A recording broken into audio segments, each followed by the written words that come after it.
ಇನ್ನು ಗ್ರೇಟರ್ ಬೆಂಗಳೂರು ಎಲೆಕ್ಷನ್ಗೆ ಕಾಂಗ್ರೆಸ್ ಸಜ್ಜಾಗಿದೆ. ಜಿಬಿಎ ಚುನಾವಣೆಗೆ ಸ್ಪರ್ಧಿಸೋದಕ್ಕೆ ಹಲವು ಕಂಡೀಷನ್. ಜಿಬಿಎ ಎಲೆಕ್ಷನ್ ಸ್ಪರ್ಧೆಗೆ ಅರ್ಜಿಗೆ ಸಾವಿರಾರು ರೂಪಾಯಿ. ನಾಯಕರ ನಿರ್ಧಾರಕ್ಕೆ ಕಾಂಗ್ರೆಸ್ನಲ್ಲಿ ಪರವಿರೋಧ ಚರ್ಚೆ ಈಗ ಆರಂಭ ಆಗಿದೆ.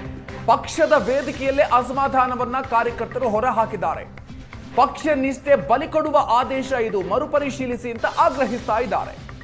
ಸಾಮಾನ್ಯ ವರ್ಗದ ಆಕಾಂಕ್ಷಿಗಳಿಗೆ 50,000 ರೂಪಾಯಿ ನಿಗದಿಪಡಿಸಲಾಗಿದೆ. ಮಹಿಳೆಯರು, ಪರಿಶಿಷ್ಟ ಜಾತಿ ಪಂಗಡಕ್ಕೆ 25,000 ರೂಪಾಯಿ ಫಿಕ್ಸ್ ಮಾಡಿದ್ದಾರೆ.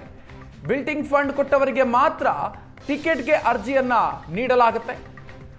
ಹೆಚ್ಚಿನ ಡೀಟೇಲ್ಸ್ ಕೊಡ್ತಾರೆ ನಮ್ಮ ಪೊಲಿಟಿಕಲ್ ಬ್ಯೂರೋ ಚೀಫ್ ಆನಂದ್ ಬೈದನಮನಿ. ಇದೀಗ ನಮ್ಮ ಜೊತೆಗೆ ದೂರವಾಣಿ ಸಂಪರ್ಕದಲ್ಲಿದ್ದಾರೆ. ಆನಂದ್, ಇದೀಗ ಜಿಬಿಎ ಚುನಾವಣೆಗೆ ಸಂಬಂಧಪಟ್ಟಂತೆ ಕಾಂಗ್ರೆಸ್ನ ಈ ನಿರ್ಧಾರ ಈಗ ಕಾಂಗ್ರೆಸ್ ಕಾರ್ಯಕರ್ತರಲ್ಲಿ ಆಕ್ರೋಶಕ್ಕೆ ಕಾರಣ ಆಗ್ತಾ ಇದೆ.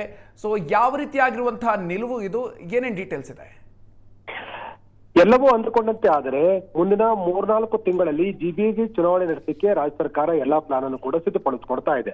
ಅಂದ್ರೆ ಏಪ್ರಿಲ್ ಅಂತ್ಯ ಇಲ್ಲವೇ ಮೇ ನಲ್ಲಿ ಜಿಬಿಎಗೆ ಚುನಾವಣೆ ಮಾಡಬೇಕು ಅಂತಕ್ಕಂಥದ್ದು ರಾಜ್ಯ ಸರ್ಕಾರದ ಚಿಂತನೆ. ಅದಕ್ಕೆ ಬೇಕಾಗಿ ಕಾಂಗ್ರೆಸ್ ಕೂಡ ಈಗ ಅದಕ್ಕೆ ತಯಾರಿಗಳನ್ನು ಕೂಡ ಮಾಡ್ತಾ ಇದೆ.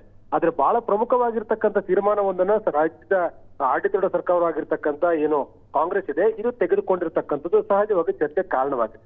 ಯಾಕಂದ್ರೆ ಕಾಂಗ್ರೆಸ್ ಈ ಬಾರಿ ಯಾರಿಗೆ ಟಿಕೆಟ್ ಕೊಡುತ್ತೋ ಅಥವಾ ಟಿಕೆಟ್ ಅನ್ನ ಬಯಸಿ ಅರ್ಜಿ ಯಾರು ಸಲ್ಲಿಸ್ತಾರೋ ಅವರು ಟಿಕೆಟ್ ಅನ್ನ ಬಯಸಿದಾಗ ಅರ್ಜಿ ಸಲ್ಲಿಸಲಿಕ್ಕೆ 50,000 ರೂಪಾಯಿಗಳನ್ನ ಕೊಡಬೇಕು ಅಂತ ಹೇಳಿ ಬಹಳ ಸ್ಪಷ್ಟವಾಗಿ ಒಂದು ನಿರ್ಧಾರವನ್ನು ಮಾಡಿದೆ. ಮಹಿಳೆಯರಿಗೆ 25,000, SC/ST ಗಳಿಗೆ 25,000 ನಿಗದಿ ಮಾಡಲಾಗಿದೆ. ಇನ್ನು ಸಾಮಾನ್ಯರು 50,000 ಕೊಟ್ಟು ನೀವು ಅರ್ಜಿ ಸಲ್ಲಿಸಬೇಕು.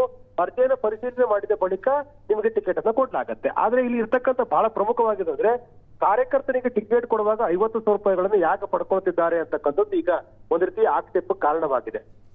ಕಾಂಗ್ರೆಸ್ ನಾಯಕರು ಹೇಳ್ತಾ ಇರ್ತಕ್ಕಂಥದ್ದು ಬಿಲ್ಡಿಂಗ್ ಫಂಡ್ಗಾಗಿ ನಾವು ಪ್ರತಿಯೊಬ್ಬರಿಂದಲೂ ಕೂಡ ಅರ್ಜಿ ಸಲ್ಲಿಸೋ ಸಂದರ್ಭದಲ್ಲಿ ಅವ್ರನ್ನ 50,000 ರೂಪಾಯಿ ಪಡ್ಕೊಳ್ತೇವೆ, ಅದನ್ನ ಬಿಲ್ಡಿಂಗ್ ಫಂಡ್ಗೆ ಬಳಕೆ ಮಾಡ್ಕೊಳ್ತೇವೆ ಅಂತಕ್ಕಂಥದ್ದು ನಾಯಕರು ಹೇಳ್ತಾ ಇರ್ಬೋದು. ಆದ್ರೆ ಕಾರ್ಯಕರ್ತರು ಹೇಳ್ತಾ ಇರುವಂತದ್ದು ಅಧಿಕಾರದಲ್ಲಿ ಇಲ್ಲದೇ ಇದ್ದಾಗ ನಾವು ಪಕ್ಷದ ಪರವಾಗಿ ಕೆಲಸ ಮಾಡಿದ್ರೆ ಕೇಸನ್ನು ಹಾಕಿಕೊಂಡು ಕೋರ್ಟ್ಗಳಿಗೆ ತಿರುಗಾಡ್ತಿದ್ದೇವೆ. ಹೀಗಿರುವಾಗ ಮತ್ತೆ 50,000 ಕೊಟ್ಟು ಅರ್ಜಿ ಸಲ್ಲಿಸ್ತಕ್ಕಂಥದ್ದು ಯಾವ ನ್ಯಾಯ ಅಂತಕ್ಕಂಥ ಪ್ರಶ್ನೆಯನ್ನ ಕಾರ್ಯಕರ್ತರು ಹೇಳ್ತಾ ಇದ್ದಾರೆ.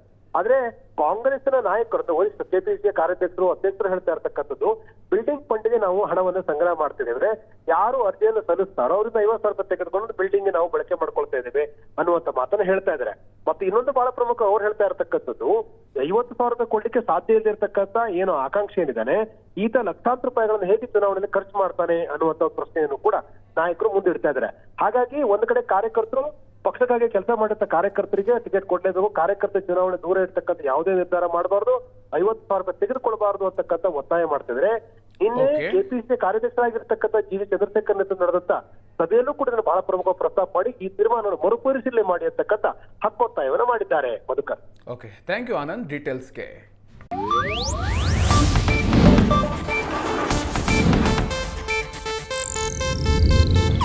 ಇದು ಏಷ್ಯಾನೆಟ್ ನ್ಯೂಸ್ ನೆಟ್ವರ್ಕ್ ಪ್ರಸ್ತುತಿ.